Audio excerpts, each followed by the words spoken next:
சீரியல்களின் full எபிசோடுகளை Sun டிவியில் ஒளிபரப்பான உடனே எக்ஸ்க்ளூசிவாக சன் நெக்ஸ்டில் மட்டும் ஃப்ரீயா பாருங்கள். அத்த பாத்தீங்களா, இந்த மாதிரி இன்னைக்கு மட்டும் இல்ல அத்த, ரொம்ப நாளாவே இவங்களோட தினசரி வேலையை தங்கச்சி மாவை பத்தி உங்ககிட்ட தப்பு தப்பா சொல்றதுதான். அவங்க மேல உங்களுக்கு தப்பான அபிப்பிராயத்தை உண்டாக்கி தங்கச்சி மாவை இங்கேருந்து துரத்தணுங்கிறதுக்காகவே இவங்க பண்ற வேலை இருக்கே, அதெல்லாம் சொல்லி மாளாத அத்த. இவ்வளவு சொல்லி என்ன பண்றது? நீங்களும் சில நேரத்துல இவ சொல்றதை கேட்டு தங்கச்சி மாவை தப்பா புரிஞ்சுக்கிட்டீங்க.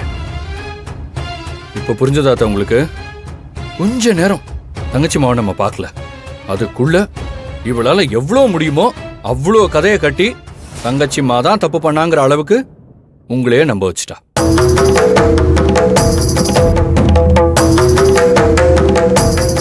டேய் கட்டெரும்பு, என்னடா ஆச்சு? தங்கச்சிமா, நைட்ல நீ எங்கம்மா போயிருந்த? என்னதாம்மா கேக்குறேன், எங்க போயிருந்த? இல்லண்ணே, அது வந்து மலரு, மேடமுக்கு எல்லாம் தெரியும், நீ சொல்லு. அர்ஜுன் ரூம்ல தானே இருந்தேன்.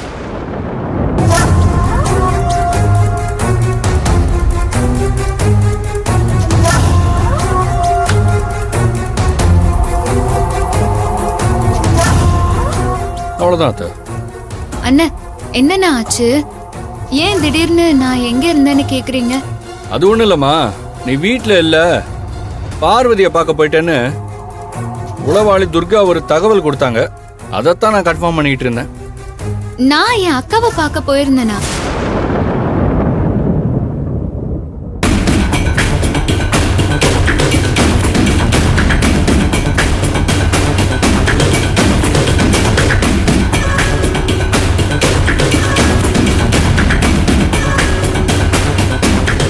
ஏன் போய் சொன்ன? மா, இல்லம்மா. சீ, வாய மூடு துர்கா. அசிங்கமால என்கிட்ட எப்போத்துல இருந்து இப்படி போய் சொல்ற பழக்கம் வந்தது உனக்கு? இல்லம்மா, நான் அவளை பார்க்கல. பேசாத, எதுவும் பேசாத. உனக்கு அவ மேல கோவம் இருக்கலாம், அதுக்காக அவ பண்ணாத தப்பையெல்லாம் பண்ணான்னு பொய் சொல்ற அளவுக்கு உனக்கு எங்க இருந்து வந்துச்சு தைரியம்? நீ சொல்றதையெல்லாம் நான் நம்புறேனேன்னு என்னையே நீ முட்டாளாக்கிட்டு இருக்கியா? ஐயோ இல்லம்மா. பேசாத. இருக்கிற கோவத்துக்கு அப்படியே அரைஞ்சிருவேன். அமைதியாரு. ராத்திரி பூரா அர்ஜுன கவனிச்சுக்கிட்டது மலர் தானே? ஆனா அவ பாத்துக்கலன்னு நீ பொய் சொல்ற. பொய் சொல்றதுக்கு வெக்கமால? உனக்கு நான் ரொம்ப இடம் கொடுத்துட்டேன். நீ எதை சொன்னாலும் நான் அதை நம்பிடுறேன்னு, நடக்காதது எல்லாம் நடந்துச்சுன்னு என்கிட்டயே பொய் சொல்லி என்னை ஏமாத்தணும்னு நினைக்கிறியா?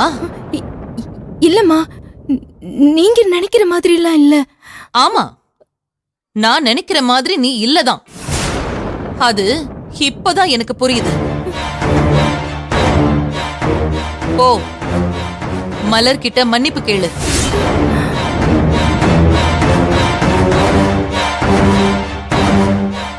அம்மா, என்ன சொல்றீங்க?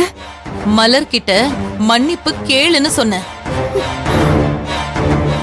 அவளை பத்தி தப்பு தப்பா சொல்லி பழி போடுறதுக்கு தெரிஞ்சதுல, மன்னிப்பு கேளு.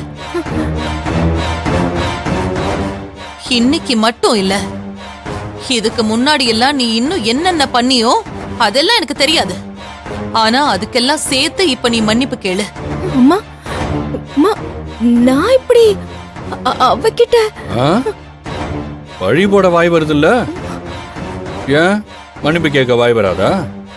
அத்தை சொல்றாங்கல்ல, ஓ போய் மன்னிப்பு கேளு. என்ன அங்க என்ன முறைக்கிற? இப்போ அவகிட்ட மன்னிப்பு கேக்குறியா இல்லையா? கேக்குறேம்மா.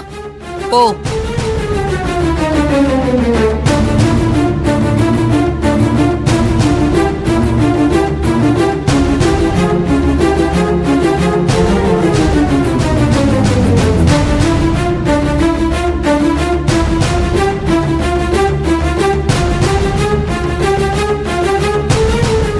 என்ன மன்னிச்சிரு.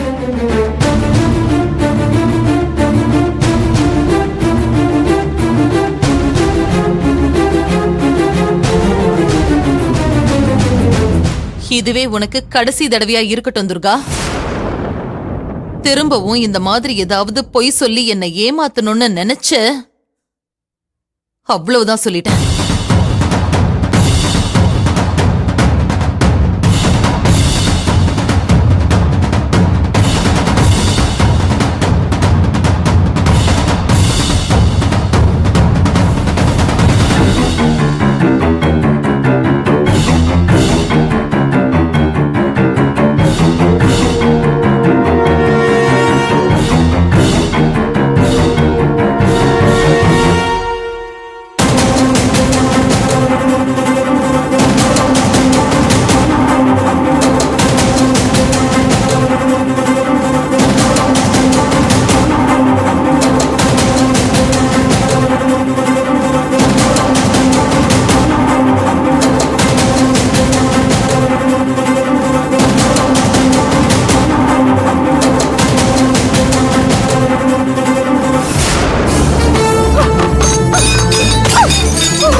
அக்கா, இதுக்கு மேல உங்க கோவத்தை காட்டி எனக்கு ஆக போகுது.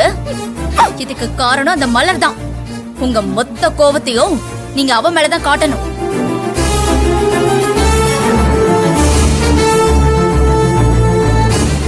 வீட்ல வேலை செய்யறவங்க முன்னாடிலாம் உங்களை மன்னிப்பு கேட்க வச்சுட்டாக்கா. ச்சே.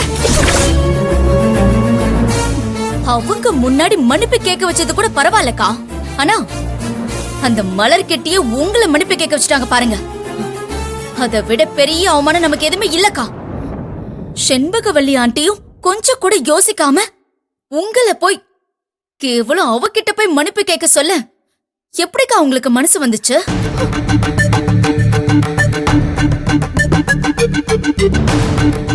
ஆனா அக்கா, நீங்க ஆண்டி சொன்னாங்கங்கிறதுக்காக அவகிட்ட மன்னிப்பு கேட்டிருக்க கூடாதுக்கா. அவகிட்ட நான் மன்னிப்பு கேட்க மாட்டேன்னு நீங்க சொல்லிருக்கணும். அதனால ஆண்டி உங்களை என்ன நினைச்சாலும் பரவாயில்லன்னு நீங்க அவங்க கிட்ட கூட மன்னிப்பு கேட்டிருக்கலாம்க்கா. ஆனா போய் போய் இவகிட்ட போய் ச்சீ! அக்கா, எனக்கு நினைச்சாலே அவமானமா இருக்குக்கா. நீங்க மன்னிப்பு கேட்கும் போது அவ முகத்துல இருந்த திமிரும், அவ கண்ணுல ஏதோ சாதிச்சிட்டோங்கிற அப்படிங்கிற கர்வத்தை பார்க்கும் போது எனக்கு அவ்வளவு கோபம் வருதுக்கா. நீங்க எப்படிக்கா தாங்கிட்டு இருக்கீங்க? இத்தனை நாளா நீங்க செண்பகவல்லி ஆண்டி கிட்ட சம்பாதிச்சு வச்சிருந்த மொத்த நம்பிக்கையையும் அவ ஒரு நிமிஷத்துல பொய்யாக்கிட்டாளேக்கா.